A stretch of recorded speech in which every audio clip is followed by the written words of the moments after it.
It's going to be just a short little answering type video, informational video.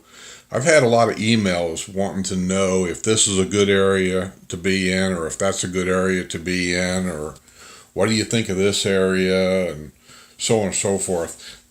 There is no really bad area. I just live in a newer area. So as the villages move further and further south, some of the, I'll say, architectural improvements, little things, errors that they just didn't really think about.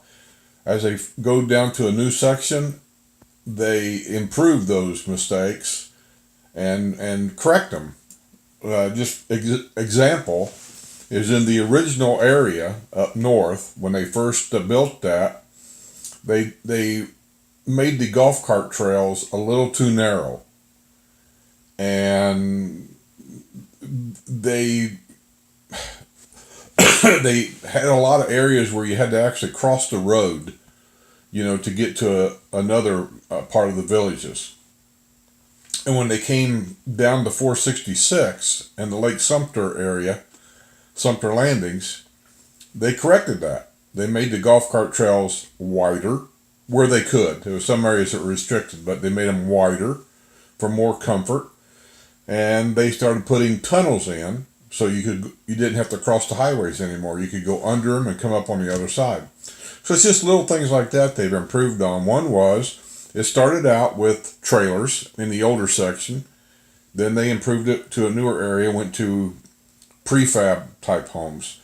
And then when they got the golf cart bridge over 441, that opened up all of Spanish Springs right there for commercial use. Then they started building neighborhoods around that.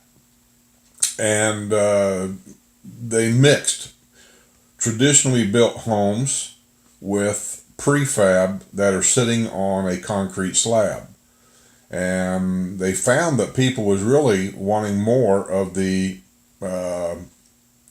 stick-built type homes, traditionally built homes. So as they moved further and further south, they were finding out they wanted double garages, not 1.5 car garages. They went to 2 car garages. Then they come down here where I'm at, where almost every home, I'm not one of them, wish I was. I wanted one, but that's a long story. But now almost all the homes down here have not only 2 car garages, but then they have a golf cart garage that's attached to the garage for the cars. So it makes things much nicer. We don't really need it. I don't really need it. We have 1 car, 1 golf cart. We're fine. I'm not going to move because of that, but I would have liked to have had one for the extra room. The only other thing I'm going to say is this. Just budget your money. Just know how much you want to spend on a house so you can live good and worry free and all that. Just know what's important to you.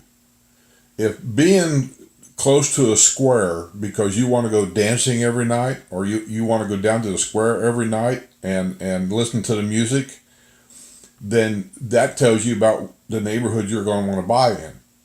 If being close to a rec center is important to you, then know what it is you want to do at a rec center.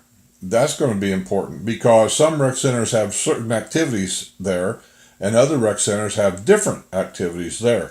Like if you want to have access to exercise equipment, as far as I know, as of right now, Colony Rec Center has physical exercise center in there, and then down at the village of Feeney or Finney, at their rec center down there, which I forget the name of it, but anyway, I took a video of it. It's on here. There's a rec center in there.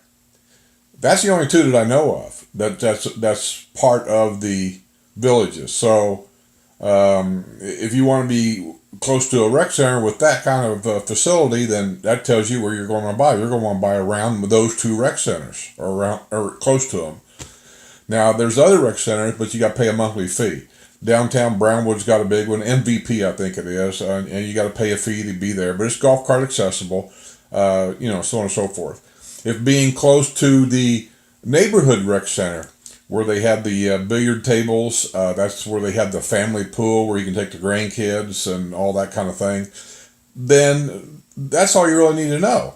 You just want to be in a neighborhood where you're fairly close to the neighborhood rec center, because a lot of people don't play golf, so they don't care about being next to a golf course or being even where around a golf course. A lot of people don't really care about going down to the squares at night. It's just not their thing. So buying a house close to a square, whether it be Spanish Springs Town Square or like Sumter Town Square or Brownwood Town Square, they don't care because they don't go there that much anyway. So they don't care about having a house that close. So just know what's important to you, and then that'll tell you where you're going to want to buy. No matter what village you're in, that'll tell you, that'll restrict the area that you're going to want to buy in because you want to be close to ABC, whatever it may be. Hope that helps. See you guys later. I got another video coming out, I think Saturday. It's about the Village's tea time system. It's on the computer. So if you want to see how that works, there's a video coming out about that. Till then, I'll see you on the other side.